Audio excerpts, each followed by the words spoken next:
Oh, fantastic. Well, good morning and welcome to the very first episode of The Call. My name is Scott. And this is Pat. We're just going to get right into it. Today's episode is, well, Pat, actually, I'm going to let you introduce today's episode because this was Pat's idea. I love it. This is not an episode. This is us recording each other in a phone conversation. I'm sitting in my underwear, which is awesome. I love that we don't have to have that video. Thank God. I got two utility guys walking back and forth between the houses, and so, like I said, I'm sitting in my underwear, praying that they won't knock on the door, and praying that they won't make the dogs bark. So, episode, whatever you want to call it, it's a recording of our discussions, and our discussions, we feel like, are monumentally valuable to us. And because they are monumentally valuable to us, we have decided that we think that we would like to record them and share at least portions of them with the external world around us, in some hope that maybe somebody gets something out of it. Maybe somebody gets what we get out of it, right? I mean, like, Absolutely. what we get out of it is Solution. Yeah, there you go. I mean, to really encompass it all quickly is solution. But I get a safe place where, I get to have my gripes or my grumblings or my frustrations or my joys and my lows and my highs. And I get to process that stuff very openly and honestly and candidly. And then I get to move into, like you just said, solution, right? Like, I get to move toward that. Absolutely. And so our topic that we decided for our first one was, are we going to do that? Is Yeah, that what we decided we were going to do? 4160. Yes, absolutely. Well, first let's clarify. I guess we can clarify. So we've decided to call this, you tell them because you got it. Yep, we're going to call this what? The Call. The Call. Because it's a call. It's a call between men and a call to men to show up in their lives with mature masculinity and responsibility and devotion and discipline and all the good stuff that men should do. Yeah, show up. I mean, rule number one, show up. And so this is where I'll just real quick segue that I had made up a title in my delusionalness. Is that a word? Dopscat. Dopscat Ramblings. So podcast scrambled up into the word Dop Scat. Scat is in shit, right? Like, yeah, like like animal scat. Exactly. I love it. So, right. Well, and then Dop, I think, is meaningless, and so it's basically meaningless shit. All right. And the Call, Dopscat Ramblings. All right.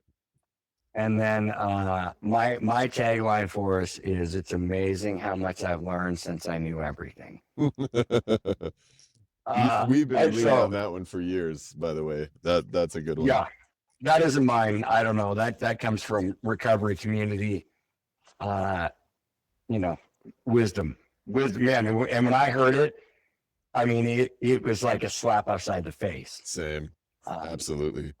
And I think I was probably, this is great for us just to segue into this now. So I think I was already very aware that I thought I knew way more than I really knew. Mm-hmm. But when I heard that, man, in the rooms, and it was, he was some guy, of course, that probably is like a high school graduate, right, or something. And I don't know, whatever.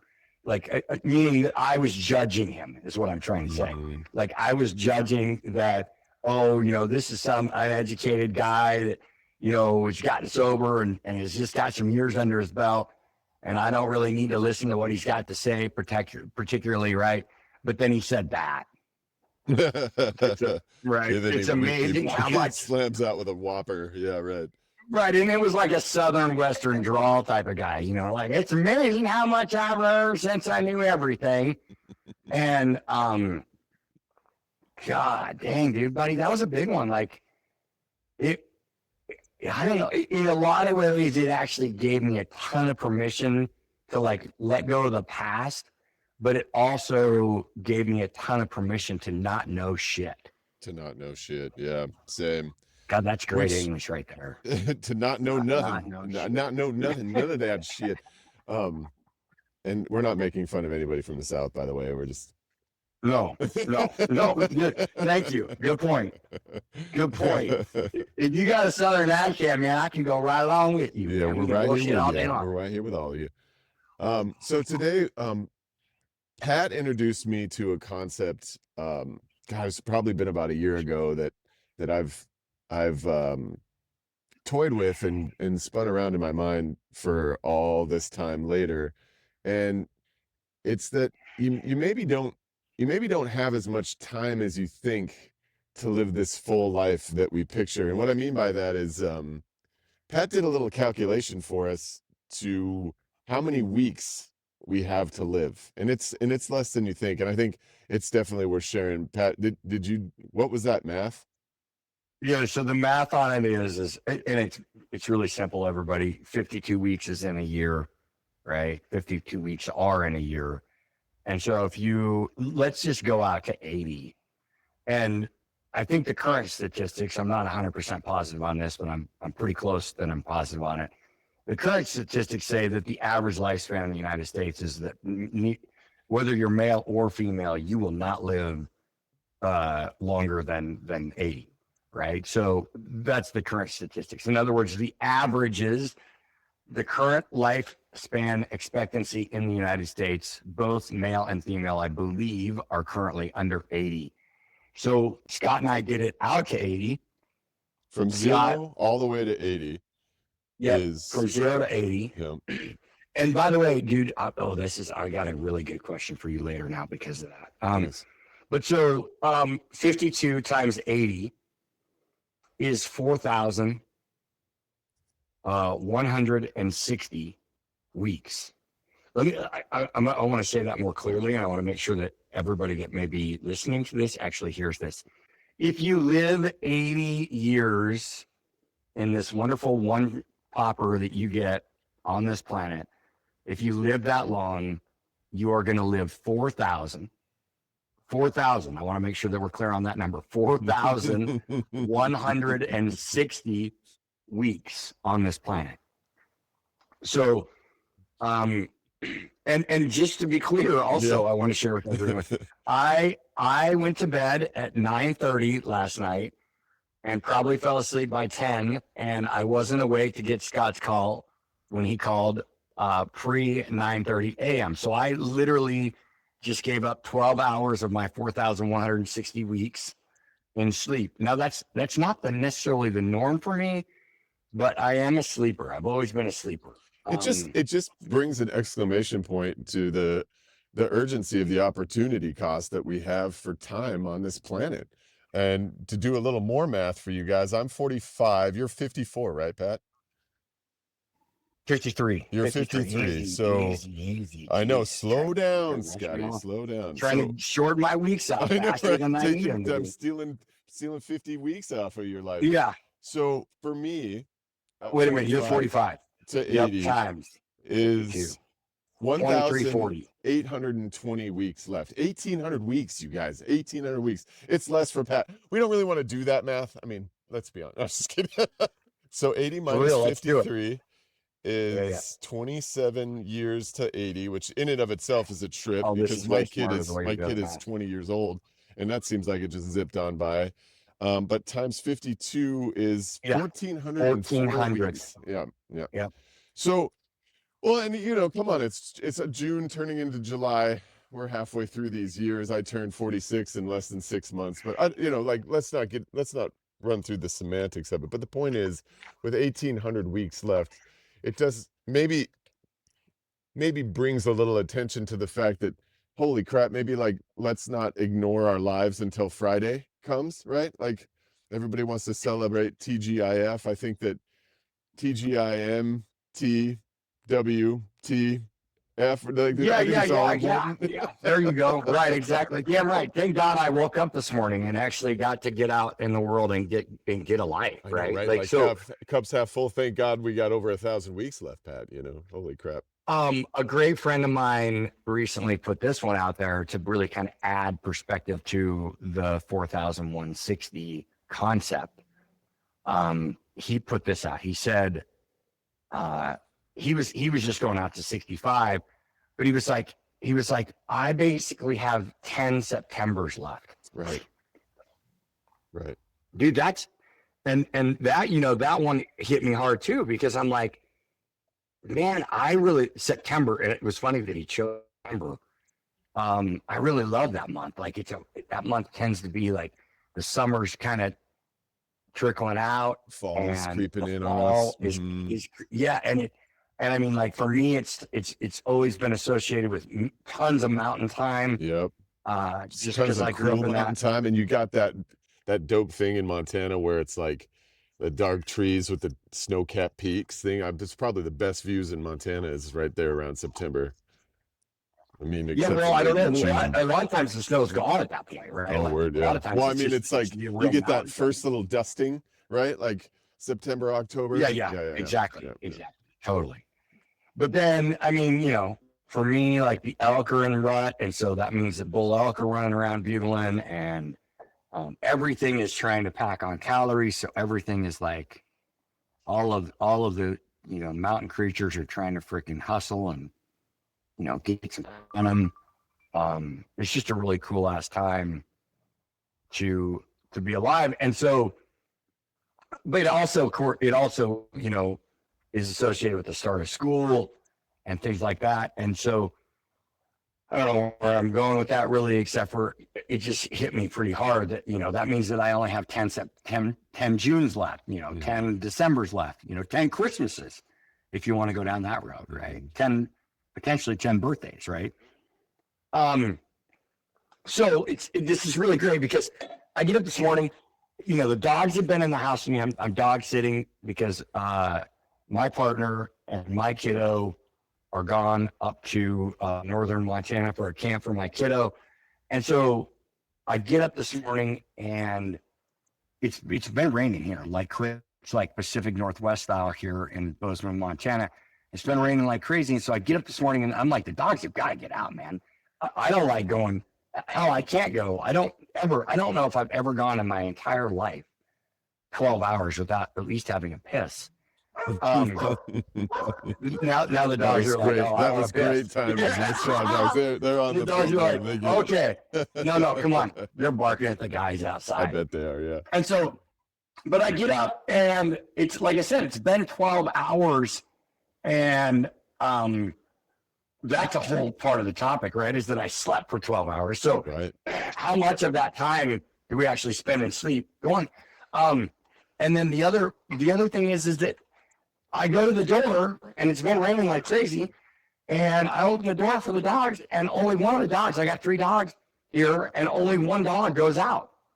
And I'm a dog that has to piss, right? Like the other 2 dogs are like, nah, I can hold it. Well, Like, clearly they don't have they don't have the urgency we do because they got 7 times more weeks than we do. No, yeah, they have 7 times or less, right? I mean, I was never very good at math, people. Come on, give a guy a break. So let's talk about that for a minute. And this is what I was actually. So if you're a dog, you don't think about shit like this. No. Right? There's not a dog on the planet that is like, God damn, I need to get out there and get going, man. Somebody needs to throw the ball for me. I mean, like, you may have a dog that really wants to get the ball thrown for him, but that's just because they're obsessive about the ball being thrown for them. Which means they're obsessive about they're like compulsive about their present moment, which you got to appreciate about dogs. This is it, right? So it's super interesting to spend some time on this. Like pre-20, did I have very good direction? And then like how much has it changed? And like so like pre-20, what was going on for you? Like were you Did you have very clear direction? Did you know what you wanted, where you were going? Fantastic topic, man, because my 20-year-old asked me yesterday, Dad, are you the same guy that you were at 20 with just more wisdom? And my immediate answer, and I stand by even now a day later, was just a resounding fuck yeah. Yes. I'm the same, scatterbrained squirrel moment chasing crazy dude that I was at 20 with just a ton more wisdom. I like myself better at 45 than I did at 20. I was pretty hard on myself back then, but ultimately I have a lot of the same passions, a lot of the same desires, a lot of the same internal like teenage energy. I think that's why I get along with my teenage kids so well, but yeah, that's so interesting. It's like when we're 20, we look at 45 or 55 or 65 as like old men. Well, now I'm, quote unquote, an old man, and I feel almost exactly the same, but these weeks are ticking off. And so, yeah, I mean, to your point, I do feel the same. Do you? Well, but it's funny because I literally chuckled because I'm like, hell no. But that's bullshit. I'm like, hell no, I'm not the same guy. I'm not even close. Way cooler. Fuck that.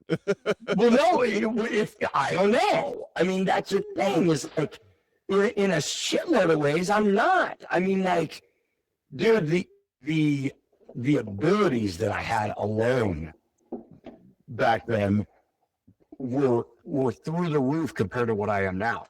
Meaning, I could run faster. I could work out harder. I could do more. Right. I mean, like, I was more physiologically and physically capable of more, and I'm working my ass off to try to chase back to that. Right. I mean, I'm always, I just was had a great workout yesterday, and it's funny because in my 20s, I didn't have great workouts. In my 20s or in my teens, I didn't even like working out. I hated the gym. I couldn't stand that place because it was boring. And why would you do stupid shit like put fake metal on with rubber on it on bars and do the work? Like, why would you do that shit instead of going out and living your life? Right? Like, I couldn't stand the gym. It just didn't make any sense to me. And interestingly enough, it would have, I mean, I had already worked myself into a place where I'd become a pretty good athlete, right?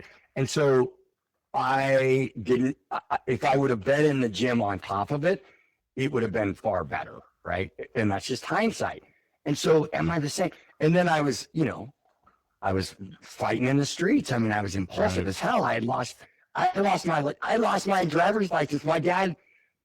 My grumpy ass dad's favorite saying throughout a majority of my life was like, "You've lost your driver's license for more time than you've had it," right? Because that was legit. Like in high school, I think I lost my driver's license like 3 times, and it wasn't even for bad stuff. Well, for bad stuff. It was like for violations. It was for like running a stop sign, or it wasn't for like drunk driving. It was for literally the minor violations but I had gotten so many of them that they were taking away my license. And so am I that same guy? Funny enough, you're right. Yes, I am. That's the real ownership of the truth of the situation, is that I am definitely that same guy. And God, it was actually really helpful for me to hear you say that. Like, I am the exact same guy.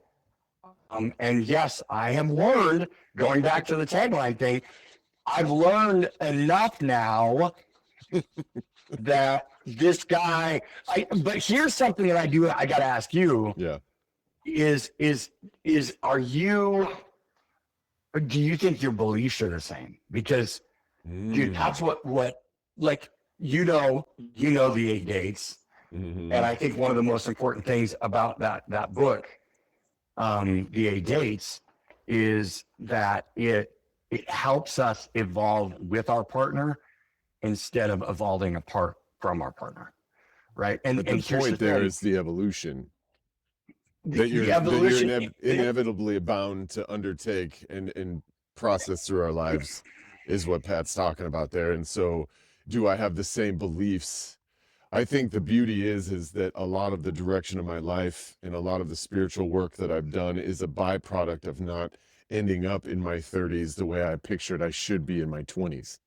And that was a catalyst for me to look for something bigger than myself, to begin to walk this spiritual path, to put a higher power as a priority in my life.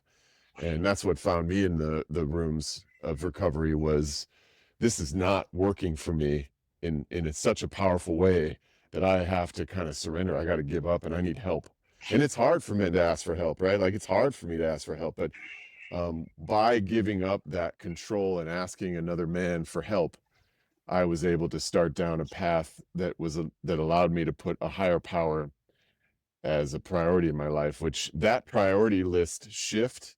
So before I got my shit together, it was work, work, work, wife, wife, kids, wife, wife, wife.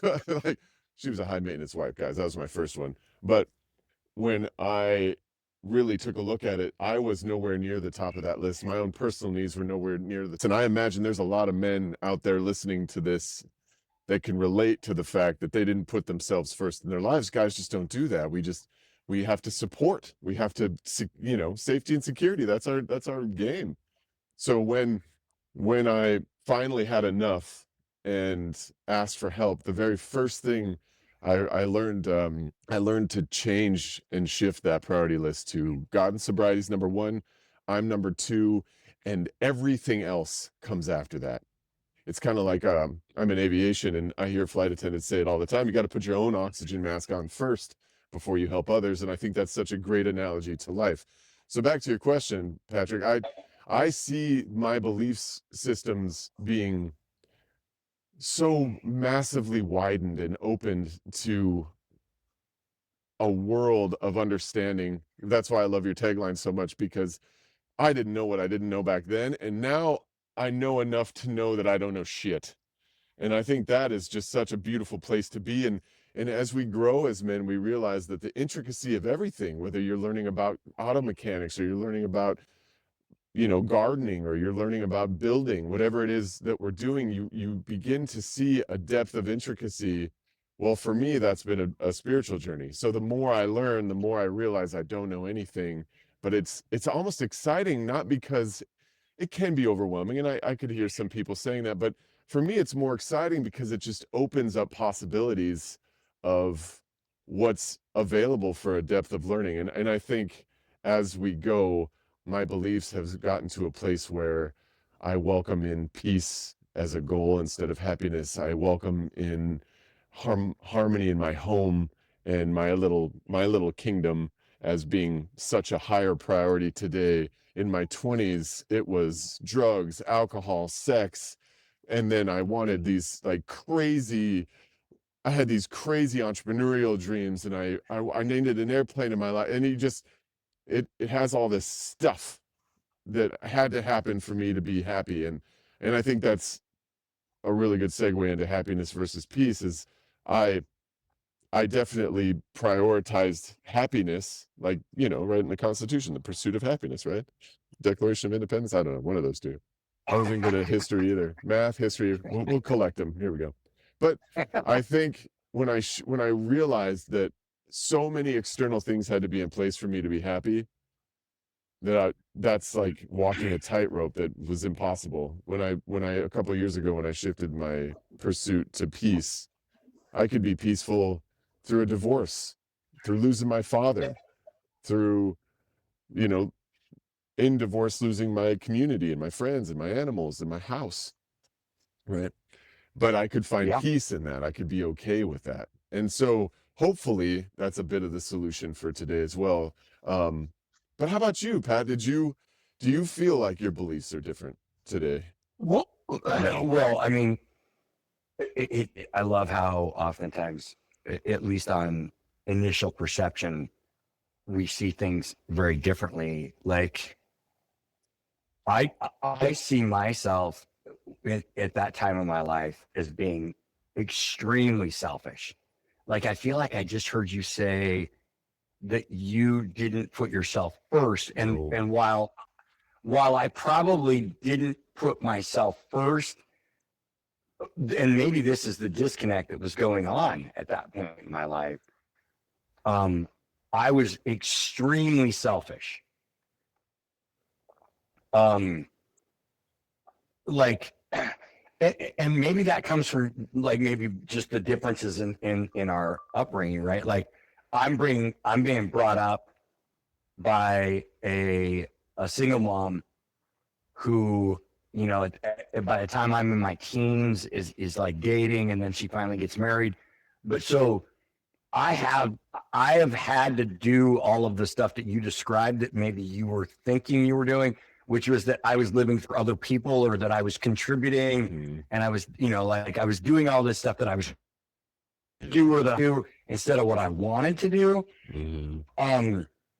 But man, dude, by the time I was in my later teens to my 20s, that had dramatically shifted to I'm doing what I want to do, right? And so I feel like I became, I don't know, I think there's just this constant interplay of extreme selfishness with extreme lack of value for myself and my time as well. And so those two things, the interplay of those two things were a lot of the conflict that I was experiencing throughout that time in my life. And so when I reflect back to, you know, it's funny because I probably can't pinpoint many beliefs that I actually had at that time. Yeah, good point. Yeah, me same. Like, Same. If I really reflect back, I mean, dude, here's some of the beliefs that I've held that are just dramatically different. Like, for instance, when I was in middle school, I was walking to junior high. I'm walking to CY Junior High, and there's a kid that's ditching class out smoking outside the school. I literally confront the dude. And I'm like, why the fuck are you doing that, dude? Smoking's horrible for you. You're killing yourself. And he talks some shit to me, so I beat him up. So I was such an arrogant little prick that I thought that him smoking cigarettes, that I was self-righteously going to impose my understanding of the world and my belief of the world on him. So I physically imposed with some fists that hey, smoking's bad for you, it's going to kill you. Now, flash forward, you know, to in my mid 30s, you know, I've got a cocaine addiction temporarily for a month, and it ruined my life, and I'm smoking menthol cigarettes in the park, right? And a buddy of mine is like, dude, a buddy of mine sees me at the park in Denver, Colorado, millions of people in Denver, Colorado. And a buddy of mine happens to be driving through the park that I grew up with in Casper, Wyoming, right? And so this guy's driving through the park, and he sees me smoking cigarettes. And he knows the guy that I've been, the self-righteously right, you know, the judgmental guy that has all these principles and foundations and policies, and, you know, and is doing it right. And he sees me smoking cigarettes in the park, and he pulls up with my car, and he's like, Patty, are you smoking cigarettes? And I'm like, yeah, man, I'm lying, right? I'm trying to figure out a lie to cover it up. But so the point of all, and by the way, interestingly enough, that day that I beat that kid up in junior high, and I, you know, of course, got in trouble, and of course, at school, you know, I got reprimanded, and that day in my choir class, for some reason, I don't know if my choir teacher knew or whatever. I don't know how it came up. Maybe the kid was in my choir class, but the choir teacher, this guy, actually took me out in the hall, and he's like, "Hey man, what are you doing? Like, why would you beat somebody up for that?" And I was like, "Because that's fucking wrong. He's ruining his life. He's making poor choices that are," and you know, comically, I'm doing tons of the same shit. And the guy looks at me, and he literally is like, you know, listen, I know that right now this is what you think, but you might be surprised, and someday you might end up smoking a cigarette. Right? And in that moment, that was completely asinine, right? And then Right, fast forward 10 years later. Yeah. That's exactly what I literally told the guy. I was like, "No, negative, dude, you're wrong." Right? And now flash forward, 15 years, and here I am getting busted by my buddy. And it's still worse than that. I'm doing cocaine. Right. And smoking cigarettes, right? And so the ultimate point of it is I think the biggest belief that you nailed for me in all of it that has changed, and this is the tagline, what's changed so much, and maybe this brings it kind of full circle to the entire conversation, is what has changed so much is how much I realize I really don't know. And maybe the best way I can point that out is like, so my career, like my education is in education. Right. But specifically science. And so what I think happened for me is that I didn't have any answers. And so I started looking for answers, and science to me became this wonderful space where real answers, like black and white answers, were able to be identified. Right. Measurable. Identifiable answers, yes. Real, verifiable, like, and let's get clear, like that if there's no oxygen, you can't live, right? Like simple stuff, you can right? go 3 days without water, 7 days without food, 3 minutes without air. Verifiable, right? Right, like if there's no electrons and no copper, when you flip the switch, the lights aren't going to go on, right? Like if there's, I mean, just endless. And again, we're oversimplifying the aspect of all of it. But this is the greatest, dude. I love that this is how things played out in my life, is that the greatest part of that is that as a science teacher, all of the time, especially early on, I'm young and I'm close to the kids' age. And oftentimes they would question me. They'd be like, well, what happens when this happens? Of course. Or what happens when that happens? And I'd be like, well, I don't know the answer to that. I was just vulnerable and genuine. And I'd be like, I don't know. I don't know the answer to that. And they're like, you're the science teacher. Why don't you know this shit? Mm-hmm. And I'm like, dude, you can't know everything. Yeah, that's like, the I beauty can't of know. Science, right? I can't know. Well, even at my simple level, I was like, I can't know all of physics. I can't know all of chemistry. You can spend a lifetime in physics. You can spend a lifetime in chemistry, biology. You could, I mean, there are sub-segments of all of that that people spend an entire lifetime in and don't know, quote unquote, everything, right? And so I would try to explain that to kids, and they were like, yeah, whatever. Because they don't get it. But so here's what's interesting, is that what science helped me to realize is, again, the value, I still value it. I still value it immensely. But what it dramatically opened my eyes to is how little we really know about that as well. Like, I think people can get into this space where they're like, well, science has got it all figured out. Like, for instance, I think most people on this planet feel like that science is going to figure out all the problems for us, right? Right. We're going to, if we can't live on this planet, we'll figure out a way to get to another planet or whatever. Yeah. That's not true. I mean, like, all I need to do is make more money and then I'll save. Yeah, that's not true either. Yeah, at least in my estimation, right? That's not true. And so I think this is actually a beautiful place where I feel like I am now, is that I'm like, oh, wow, dude.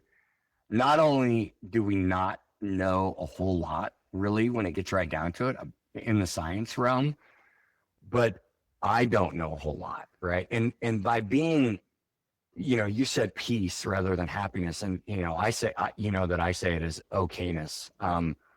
But by being being okay, not knowing, I think that's been probably the most important value belief shift that I've ever had, is that I can be okay not knowing.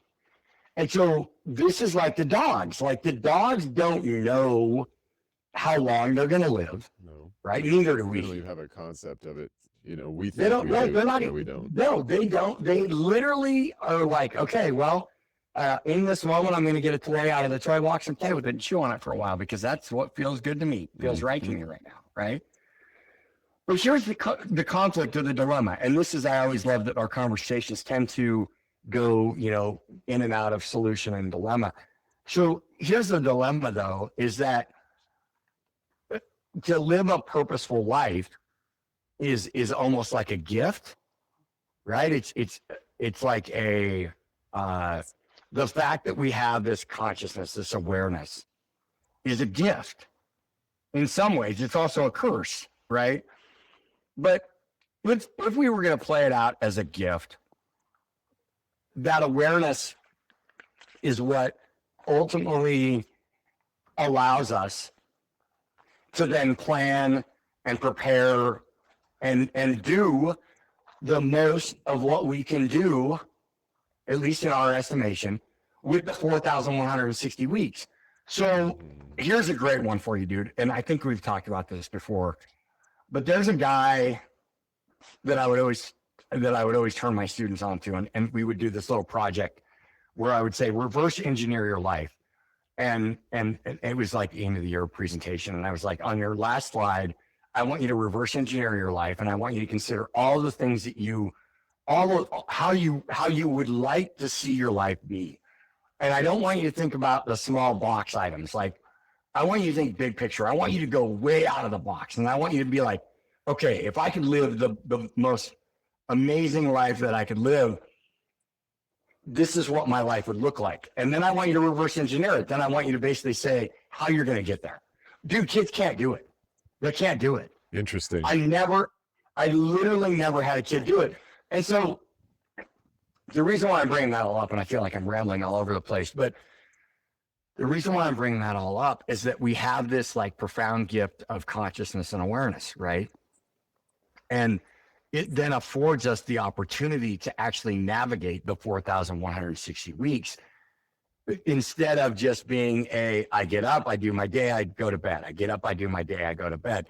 Meaning that we're almost like a ship on the sea being bounced around by the waves, right? We can actually set the sail, allegedly, right? We can set the sail and we can navigate the ocean because of our awareness, because of our consciousness, because of our frontal lobe. Okay, that is conflict. There's conflict in there for me in the sense that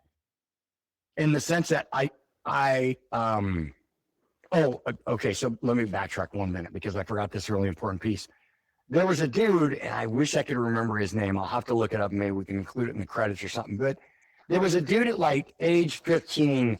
He wrote this life list. Yes. And then we've talked about this guy. I forgot his name. I share it with my students because he wrote this life list of like hundreds of things, like ambitious things, like visit all 7 continents. I think there's 7. That just goes So to show the how science great teacher, I know that was great. We don't know science either, you guys. Right, We're exactly.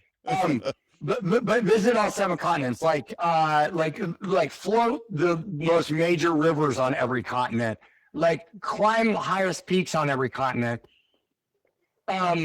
fly a jet airplane, not just an airplane, a jet airplane. Like circumnavigate the globe, I think is on there. Like just all these, dude, when I saw this list, I was probably in my 30s and I was like, gosh, man, I wish I would have freaking thought of that. You know what I mean? Like, right. His name is John Goddard. John Goddard. Is it John Goddard? That's so funny. Original 127 goals in exploration, adventure and travel, physical feats, education, learning, and there's a whole list. They're insane, you guys. I mean, like, if you're listening to this, if you get nothing else out of this, but going and looking at John Goddard's list and then like thinking about how maybe that can apply in your life, I would highly recommend it. But okay, so here's the deal, Scott. If we take a look at John Goddard, for example, was John's, how do I describe this? John definitely was not living in the moment. Was he capable of living in the moment if he actually put that list together and then accomplish so much on that list is my question. In other words, that's the dilemma.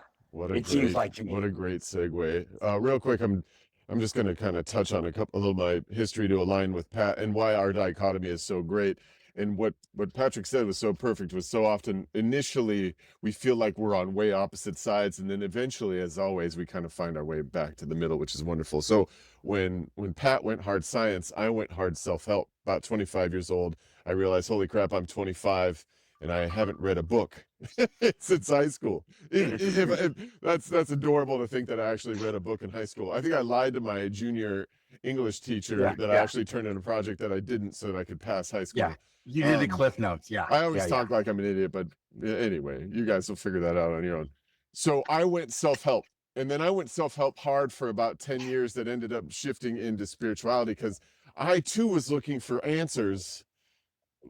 But I never thought to look at them in the physical world like Patrick did. Like I looked into the nonlinear existence, like the mind work and the Anthony Robbins Awaken the Giant Within. And I had his Personal Power 2, which was on CDs that I would sit in my broken down Subaru out of my broken down job, trying to scratch the record of the bad habits that I had so that I could be something different.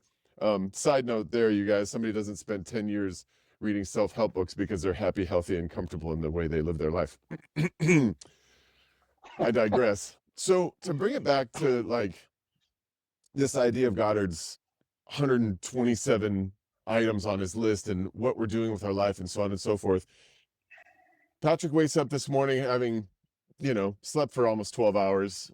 I kind of had a moment this morning as well where I was really looking forward to this conversation too, because what's going on in my world is I don't know if it's ADHD or I'm just crazy. I don't know what is up with me, but I am going a million different directions all the time, and I have this brain that just like creates ideas all the time. Ideas. And so I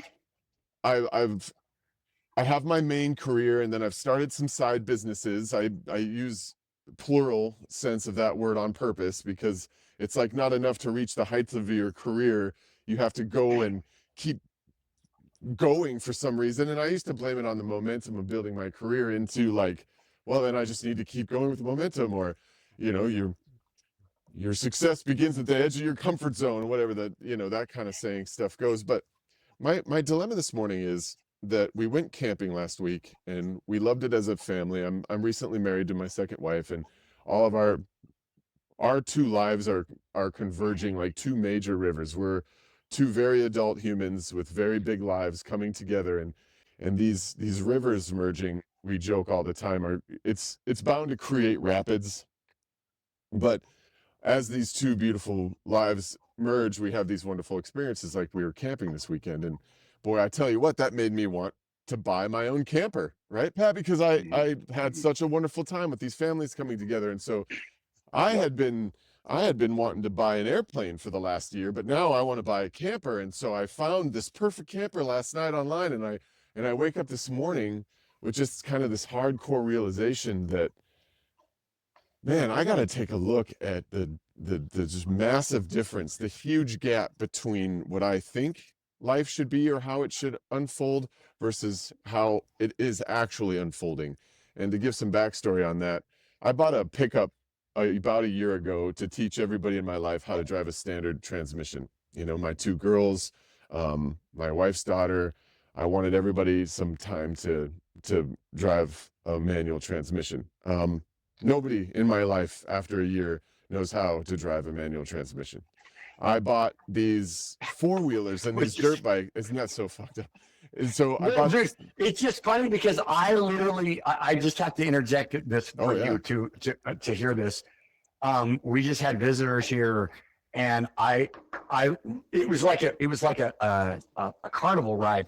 I literally had Lucy was like, you get to drive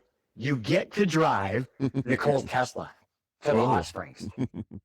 And I'm like, oh, what a gift. Okay, well, that seems like a weird statement to make to a grown adult man. Like, what's the big thing about driving a Tesla? And she's like, it drives itself. And I'm like, what, dude? And so it's just dramatic how different, like how things are Right. dramatically Oh my shifting as far as gosh. driving goes. Like that car, and I'm not exaggerating, dude. We literally get in the car in the garage. We put in everything and we put where we're going. And the car pulls out of the garage and drives us to the hot springs and parks us without me touching a freaking thing. Right. I didn't touch the gas pedal. I didn't touch the brake. I didn't touch the steering wheel. It's comical because it actually has an eye sensor that requires me to like be awake. It requires me to be, but dude, I could be completely off in La La Land, and it would have no idea. And by the way, it's a far better driver than I am. Right? Like I mean, and so it just cracked me out, buddy. Like the shift, because I have a manual as well. You know that I'm pretty passionate about trying to make sure that my kiddo gets to learn how to drive a manual. My oldest actually already knows how to drive one, and so you know, I totally get it. Okay, well, sorry. and to your point, no, that's perfect. And to your point, I think you remember when I was buying this truck, while I was waiting for this manual transmission to come in off the boat from Taiwan or where my truck came from, I was getting impatient like my little brain does. And so I was looking for a vehicle that I could compare and contrast. And turns out it's the last consumer, like this, I mean, I don't know about commercial vehicles, but the last consumer vehicle pickup rather in America that actually has a manual transmission. Now I know there are some cars out there, but guys, I even looked at Jeep Gladiators and they didn't have manual transmissions in the 2025 No, it's model a dying year. thing. So it's it's a dying thing. Pat's driving cars that don't drive themselves. I'm not driving. I'm not doing anything. I'm sitting in the driver's seat. Dude, my Toyota, like in cruise control, even with a manual transmission, pretty much drives itself anyway. You just have to touch the steering wheel every 15 seconds. And honestly, I can even shift it. Like if I have to downshift to come up hill or something, I can shift it while it stays in cruise. So it's got assist, you're on a hill, it'll leave the brakes on for a second while you take your time and get the clutch in. So it's like, anyway, that's hilarious. But the reason I'm sharing all this is because what I realized in a massive way today is the opportunity cost of the time that we have left. And what we choose to put in our lives or not. So I bought these 4-wheelers and dirt bikes for our family to go. And we've gone twice, maybe 3 times in the year that I've had these 4-wheelers and dirt bikes. And I want an airplane and I want a RV and I want all this stuff. And I just wake up and I'm talking with my wife this morning and it's like, I'm having this existential crisis of opportunity cost of time in my life. And it's like, I would argue there's no difference between the vision and reality. When you're manifesting effectively in your life, you can have a clear vision, and if you align your thoughts, actions, and words to that vision, it's pretty easily to bring that about in your life. However, just because you have a thought in your head doesn't mean that's instantly a vision of how your life should be. I would love an RV, but the truth, Pat, is, so you take those 2 4-wheelers, for example, that I got for my kid and her best friend. And I spend roughly $100 a month on each. So about $200 a month, that's about $2,400 a year. So in the last year, and then whatever the insurance is for them, I don't even know. But let's say it's around $3,000, just to make the math easy, because I've gone 3 times. That means I've spent $1,000 a time just to go. And look, so people know, I live in Portland, Oregon. I literally live 25 to 35 minutes away from the Tillamook Forest off-highway vehicle park, which, if you don't know what that is, and I'm sure there's people out there listening that live in Idaho or Montana or Wyoming where you're like, whatever, dude, I can get on a dirt road from my house and be in epic amounts of state and BLM land. That's great. Me here in Oregon, I've got 35 minutes to get my rigs to the forest, and it is epic, Pat. Like, I can't wait for you to come out and see it, because it is just endless trails, and it's like riding a roller coaster. You pack a lunch and give yourself a couple hours, and oh my God, you have as much fun as you could want. They're brand new 4-wheelers. Like, it's a blast, and we've only gone 3 times. So what I think I'm going to do and what I think I have time for isn't, even at my age, even at your age, it isn't a reality until it's a reality, which then brings us back to what you're talking about, the pupper dogs, is they are so highly focused on their present moment that they don't even care about anything else. And so the conversation this morning was there is a there's a bit of a gap between what my wife and I view. It's like our one big rapid that we have because everything is so great. Our relationship is like one of the coolest things I've ever experienced in life. That kind of love, that kind of partnership. Yeah. And it's the first relationship I ever had, and this is probably too honest and vulnerable, but that isn't transactional. I mean, you and I are damn close, Pat, but like we still have a quid pro quo with each other. We've talked about it too. And honestly, a side note there, talk to your friends and your family and be like, what, what do you need out of this relationship? Pat and I certainly have talked about this. And Yeah, like reciprocation. I mean, we should have a whole right. call about reciprocation. We definitely will. For my wife, I told Pat this one yesterday, but I would say I'm not married to anything but my wife, right? And so with my wife, it's not a transactional relationship, it's a spiritual mirror. And so I want to be manifesting and evolving and growing, to Pat's point about the 8 dates. I want to be a manifesting and growing and evolving together.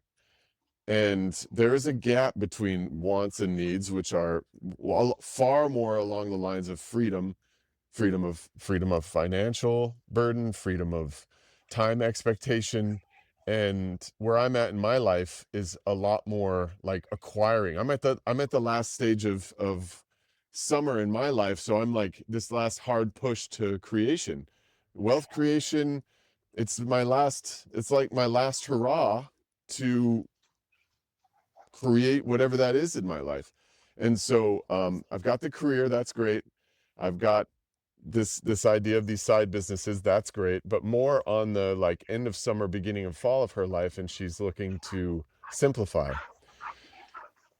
But to the point, the whole point of this conversation is to recognize that it isn't an infinite amount of time.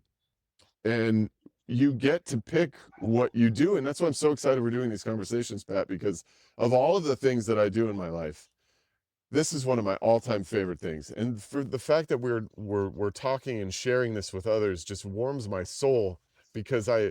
I actually, like, of all of my little side businesses, this is the one I would want to do the most. I would spend almost every day for the rest of my life having these conversations.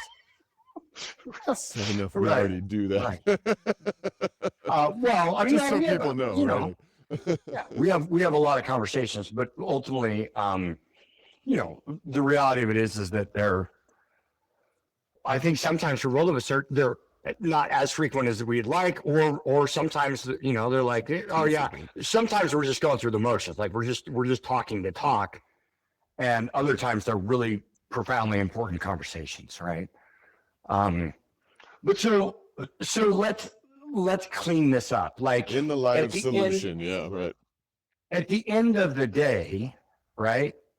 At the end of the day, I think the 4,160, right? I'm well over half that. If I'm going to live until I'm 80. By the way, I looked up Goddard. Goddard lived until he was 88. Okay. Right. So I think it brings into focus maybe a couple of things. One is it's not about quantity, it's about quality. Right? Like, so Not let's what be you do, clear but on who you that. do it with. I can get down with that. Yeah, well, great. I love that you made sure to throw who you do it with in there, because like the Shaolin Spirit book that we're both pretty big fans of. Again, like, it's funny, the campers, the four-wheelers, it would all be meaningless if it wasn't for the people that you were doing it with, right? And so what's interesting about Goddard, like, is I wonder who he was doing it with. Like, was he doing it with people that he really loved and enjoyed being with?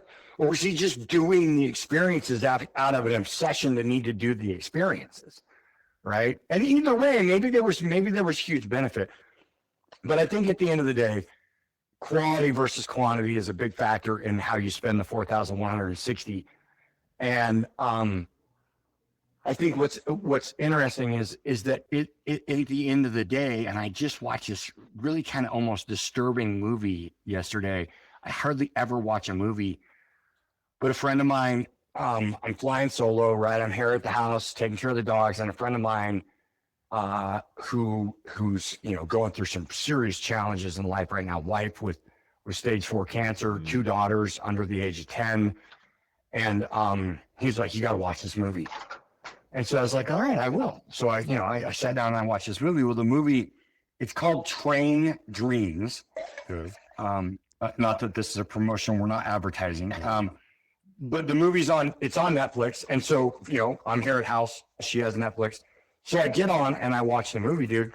And I'm not going to lie to you, dude.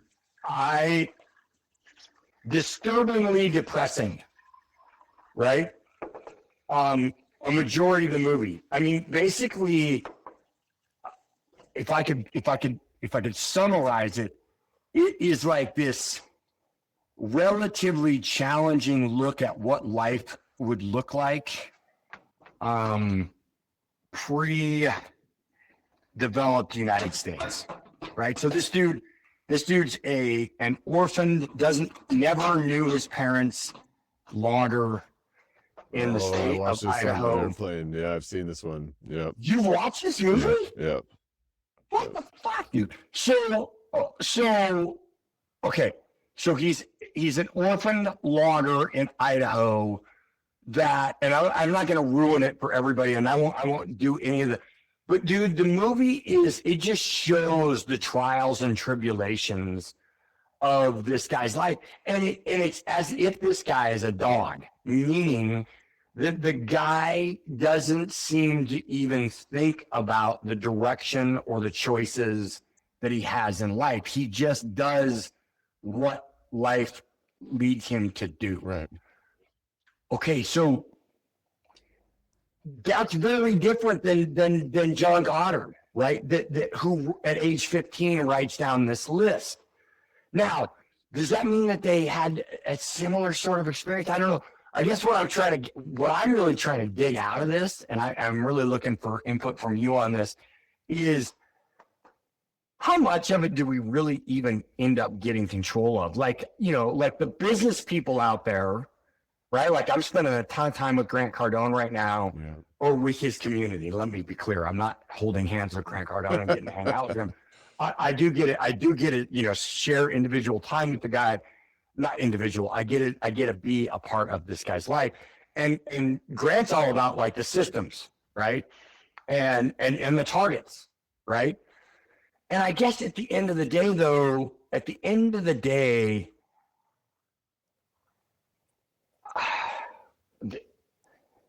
guess at the end of the day, maybe it gives me more purpose. I wonder how often and this is what I'm trying to evaluate in my life, Scott, and what I'm trying to really like come to grips with is how much of this is just me being a boat in the ocean bouncing around in the fucking sea, or how much of this is me actually setting the sail. And I feel like, dude, and I don't know if you feel like this, but I feel like it's a lot of both. It's a lot of me, like I'm out on the ocean and I occasionally catch a wave and I ride it and it feels great and I enjoy the shit out of it. And the sail was set perfect and everything was going great, which means that I wrote down my goals and I had my targets and I had my systems and boom, I got to where I wanted to go. But then I feel like another whole huge part of it is I didn't freaking have a clue that all that shit was going to go down. And I'm just bouncing around out here on the waves. One of the things that I would tell my kids often is that you can line up the dots behind you, but you can never line them up in front of you. God, that's so pretty spot on, dude. That's great, dude. I love that one. Now, that being said, let's just take a second, like you said. I mean, to help these folks out, like if somebody's listening and the concept here isn't to just ride the boat and let the sail take you wherever, nor is it to be overly attached to an outcome. I mean, there's a nuance of how you can live in peace here. And what that is to me is it's it's kind of the difference between what I would call future tripping versus contemplation. And the very simple differentiation between those two is positive and negative, which to me would be indicated by, is it conflict? Is it condemnation? Is it criticism? Is it judgment? Is it a negative connotation? That would be future tripping for me. Or is it contemplation, where I can, when I visualize those things in my life, I get a sense of peace and joy. And I think that's the way we're kind of guided in an effective way. However, if you can kind of sell it to your ego to think, well, I feel good about that. But you and I both have had cocaine problems, so we know just feeling good is never an answer. Right? Cocaine makes me feel, I love crack. That was awesome, but I don't think that that's an effective way to spend my time. I think this is going to be, that's a first, I'm sure. First radio. I know. First recorded podcast. I love crack. The host was like, I love crack. But yeah, the truth is that this contemplation piece is, it really highlights what I'm talking about, shifting our pursuit of happiness to a pursuit of peace. Because what that means is you open your hand to allow the universe to put the gift in it. Whereas if you're planning every system and every outcome and you're trying to line up the points ahead of you, you've got your fist closed around expectation. And if you're going to have your fist closed around expectation, where the hell is the universe going to put the gift for your life? And so open your hand. Beautiful. See the possibilities. Yes. And oh my God, Pat, you and I both, we like to keep our minds going and trying new things. You were talking about putting the 5-speed in the kid's life, but you're always getting out into the forest. You're always trying to pursue the workouts. The side note there, you guys, Patrick has always been less than 15% body fat. He's fucking ripped. So if you have any questions about fitness or health, my God, Patrick will answer them. But thanks, dude. And then for me, it's, I'm trying hockey and I'm learning dirt bikes as a 45-year-old man. And I'm like, we're always pushing our envelope, right? We're always trying to get out of the comfort zone. Get out of your comfort zone. So if you're seeking, this is interesting. Yeah. God, dude, but this is so awesome, dude. It is so awesome. So okay, when you say peace, is that comfort? Because that's a slippery slope. Because that's what I mean. Comfort. Well, peace can be comfort if you're not judging and criticizing it. So what I mean by that is peace is ultimately comfortable in uncomfortable situations. My dad died. I lost my wife. Right now my shoulder is thrown out. My elbows are creaky and cracky. Like, there's a lot of pain involved with life, period. Now, being comfortable is being that your muscles never hurt and that your joints never hurt and that your life is always, you got plenty of money in the bank and there's lots of food on the table and all this stuff. I think that's ultimately what the quote unquote comfort is. Dude, grab a 6-pack, pop on your favorite sports game and not do a fucking thing. That's a lot of people. Yeah. And I'm not judging. Comfort is the ease and comfort. Yes. The convenience, the easy. Yeah. However, I've found that peace itself is a process. Peace itself comes from an action. And it's a lot of ways. It's a way to like put off your ease and comfort to your future self. People talk about that being discipline, right? Like it's delayed gratification. Yeah.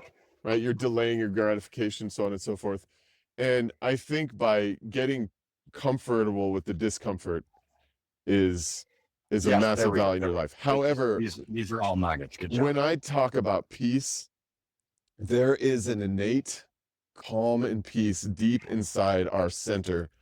That's what meditation is about. That's what prayer is about. That's why we do those things. We want to set down the life around us, be that dog for just a moment, and allow to just sit in the peace that is deep, deep, deep within inside of us.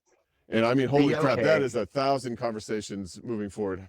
But it's a great. Be okay right here, right now. And you know that I like the okay because Yes. I think okay. It's funny because for a long time, this is probably a belief shift for me. For a long time, if you were to tell me the objective is to be okay, I'd have been like, that's bullshit, man. What a cop out. What a fucking Right? Like loser. what a lame goal to have in life. Yeah, to tell be Grant okay. Cardone, dude, all your Yeah, stuff. yeah, is yeah, like, Grant, I I just want think to be okay. He'd be like, yeah, and I think Graham would actually be like, that's fucking bullshit.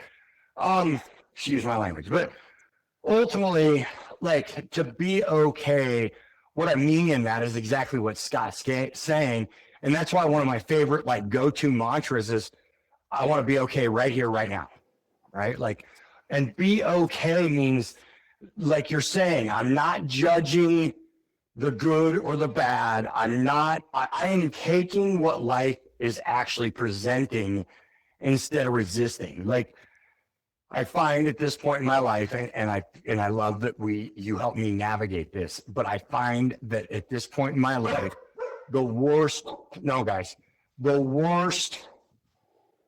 places the biggest challenge in my life, biggest frustrations in my life. Hey, stop it.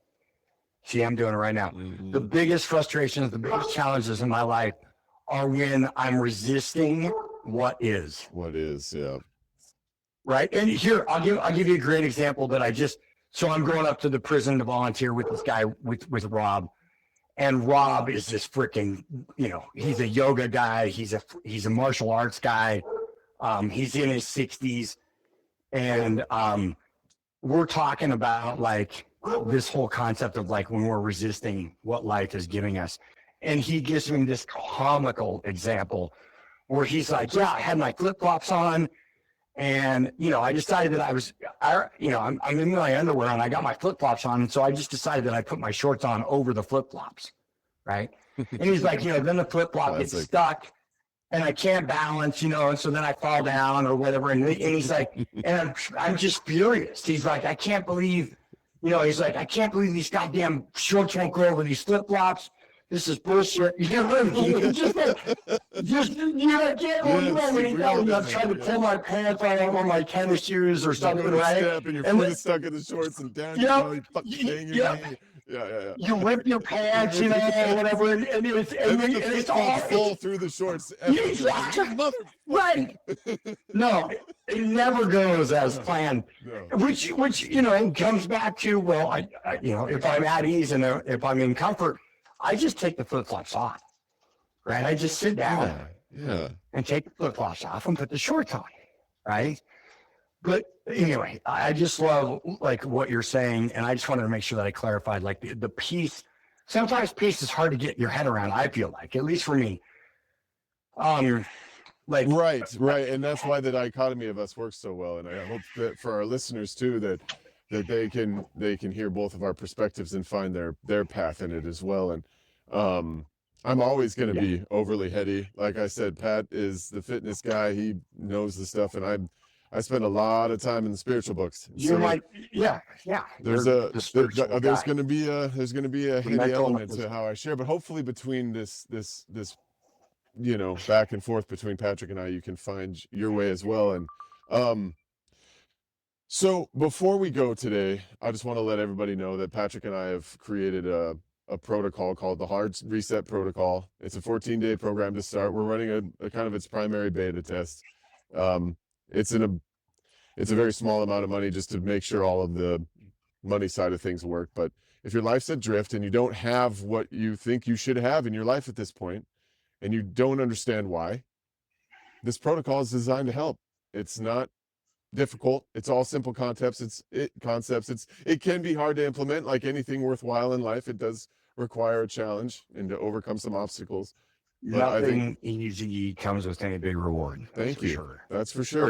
It doesn't seem like to me that anything easy comes with any major reward. And I will just throw out for anybody that is considering doing this, like I've done it now multiple times. Same. And the point to me of it, to simplify for anyone who's considering, is the point is simply to become aware. That's it. Like That's to become aware. Now, what you do with that awareness? That's a show. We'll That's talk multiple about shows down the road. Yeah. Exactly. But we got to begin the somewhere. awareness. Yeah, exactly. The awareness. That's interestingly enough. Gosh, and this is actually where I still feel conflict, which we're gonna obviously have to talk about more. But what's interesting is the awareness is the key to the start, right? Well, what's funny about it is I don't think the dogs are aware, and I don't think they care to be aware. And yeah, that's an interesting one. We don't have that luxury. We're aware whether Yeah. you like it or not. Now, what Yep. you want to do with that awareness and how you want to manifest the life of your dreams, that's what Patrick and I talk about on the show, and hopefully we'll continue to do so for a very, very, very long time. Buddy, that was great because I actually feel like a lot of people resist their awareness. Sure. I think I resist my awareness. Right? Wow, that was a big one. I didn't realize like the resistance of my awareness is sometimes the conflict. And we will get into that. Yeah, holy Dude, crap. Pat, thank you so much, man, for chatting with me today. I love you, buddy. Love you too, man. Grateful. All right. Talk as to you always. Okay, adios.